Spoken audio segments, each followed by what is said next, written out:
Chapter 3 Home with God. Do you think that dying is something that occurs against your will?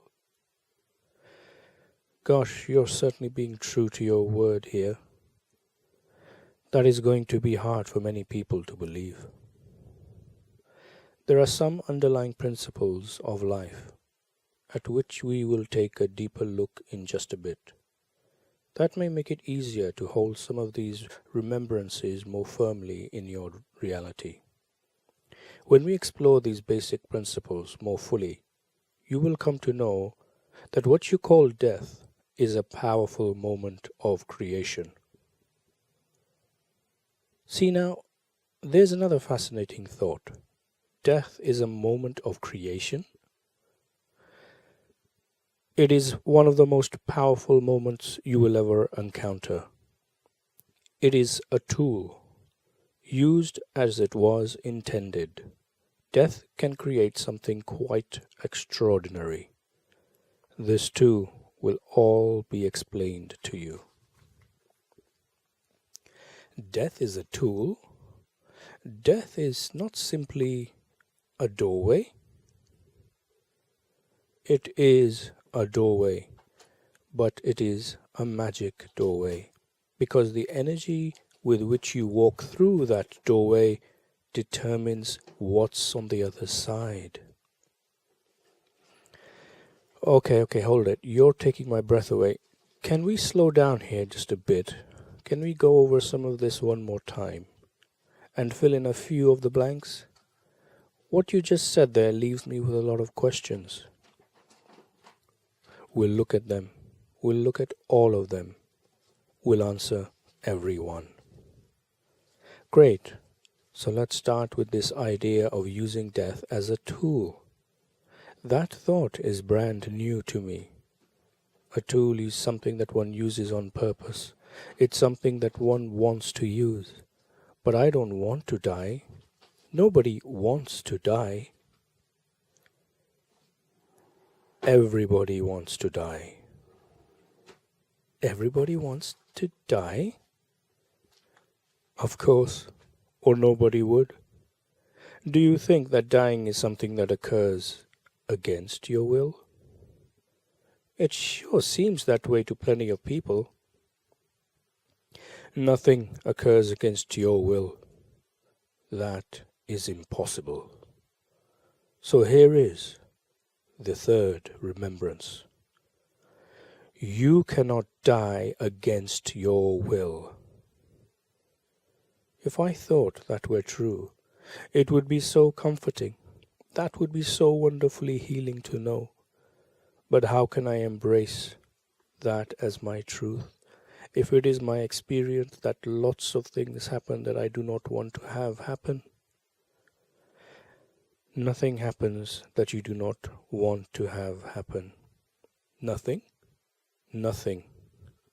You can imagine that things happen that you do not want to have them happen, but this is not what is so, and it merely allows you to think of yourself as a victim.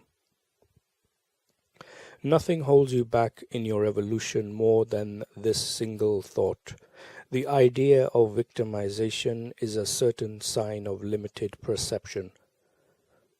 True victimization cannot exist. It's pretty darn hard to tell someone whose daughter has been raped or whose entire village has been wiped out in a vicious act of ethnic cleansing that no one has been victimized.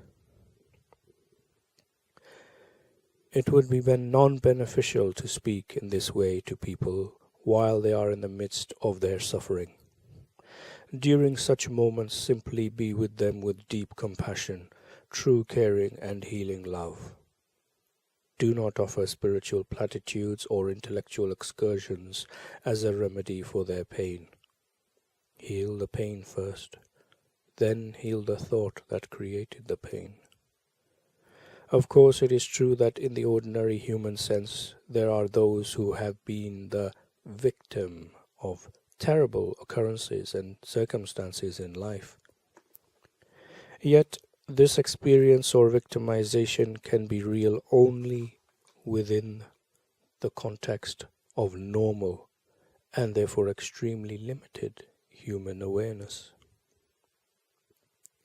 When I say that true victimization does not exist, I am speaking from an entirely different level of awareness. Yet this is a level of awareness that human beings can achieve once their pain has been healed. I think that your statements will be difficult for many people to embrace, whether they are in emotional pain or not. What I am saying here is nothing more than what nearly all of the world's traditional religions have said for many centuries. Mysterious are the ways of the Lord, they have proclaimed. Have faith in God's perfect plan. Later in this conversation, we'll have an opportunity to explore this idea of a perfect plan. And we'll also take a look at how it is that many different souls interact together to produce the individual and collective outcomes of life on earth in a particular and perfect way for a particular and perfect reason.